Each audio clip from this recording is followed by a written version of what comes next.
Ontario's financial watchdog came out with its first economic outlook since Doug Ford took office, and it didn't paint a very pretty picture.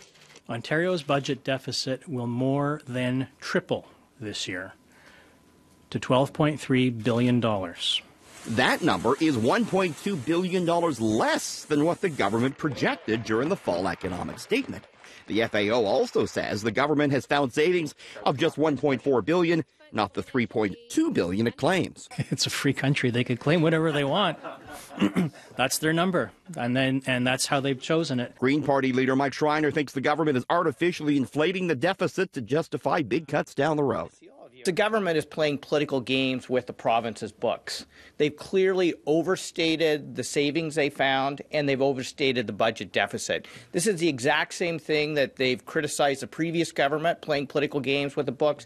Here we are, we're barely 6 months into a new government, and they're continuing to play the same kind of political games. Finance Minister Fedeli releasing a statement that reads in part, quote, "As we have always said, and as the Financial Accountability Officer confirms, we have inherited a structural deficit from the previous government. In fact, the Liberals were spending $40 million more per day than what they took in." To balance the books without hiking taxes, the FAO says dramatic spending cuts are needed.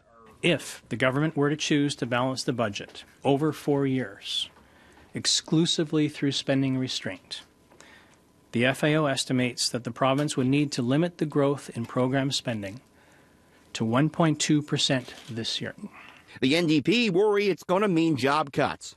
It has to be on the backs of Ontarians, and so I think what people are concerned about is these cuts to get to that balance will not only include jobs, but it will include cuts to things that people rely on, like our health care, our education systems. If nothing is done, the FAO report finds the deficit will hit $16 billion by the year 2022.